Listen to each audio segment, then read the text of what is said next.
This is Chad Smith, legendary drummer of the Red Hot Chili Peppers. Back in 2010, I had the honor of being able to watch as Chad sat in with my band during a private event. Chad was one of the guests at the event, and after some intense cheering from the crowd, he was ultimately coaxed into playing a few songs during one of our dance sets. It was the thrill of a lifetime to be able to have one of my childhood heroes drumming on the same kit as me. Of course, I paid close attention to everything he played that night, but I also noticed how he conducted himself professionally.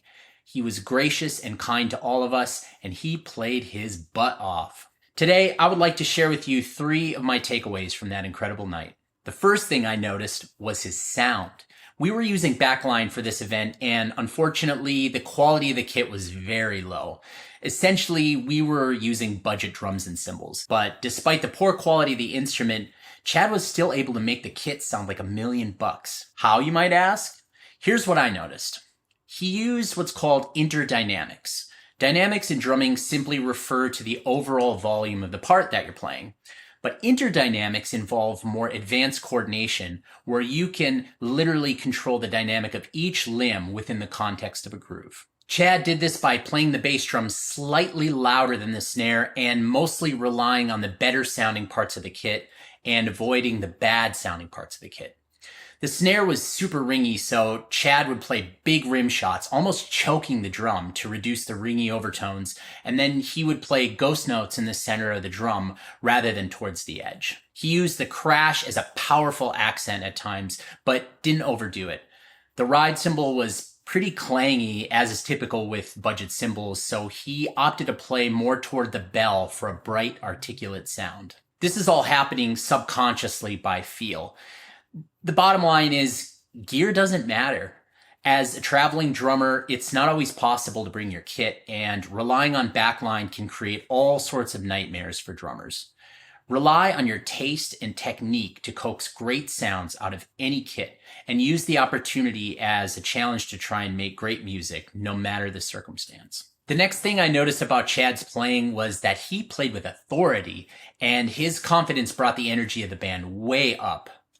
Of course, everyone wants to play with a certified rock star, but it was his command of the instrument and his ability to listen and pivot on a dime that made the performance next level. It was clear that Chad knew the songs, but different bands played different arrangements, and ours was no different. In these instances, I've seen many drummers just close their eyes and get into what they are playing, completely disregarding the band and what's happening around them. Chad's eyes were wide open, watching everyone in the band at all times, so he knew when they were about to go to different sections of the song. Then he would play a new part and commit to it, which provided a confidence that helped to propel the song forward. He would often smile and even cheer on different members of the band while he was playing to let everyone know he was enjoying the moment. Beyond his playing, another perhaps more important thing that stuck out to me was his etiquette. When he sat down at the kit, he didn't change anything about how I had originally set it up. Although Chad is known for being able to eat drums for breakfast, I found that he played the drums with a lot of power, but was not overly abusive. When many drummers sit in, they rearrange the kit without asking first, and I've actually had sticks broken and holes put in my drum heads from the amount of force that some drummers use. Not so with Chad. Even though he could have done whatever he wanted, he was respectful and gracious, the mark of a true professional. So these are a few of my takeaways. I hope you took something away from all this as well. If you did, I would really appreciate a thumbs up. I'm going to explore these topics in way more detail in future videos. This is what my channel is all about. There are many great resources for how to play the drums better, but there are many different aspects to getting gigs beyond how well you can play. How you work with others, how you conduct yourself professionally, and how you deal with adversity. The psychology of drumming. These are the conversations I love to have. Have you ever had someone you admire sit in on your gig?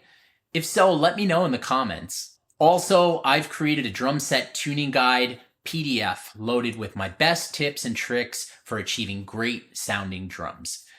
Click the link in the description box to download. It's absolutely free and I think you'll love it. Thanks for watching, and I'll see you again real soon.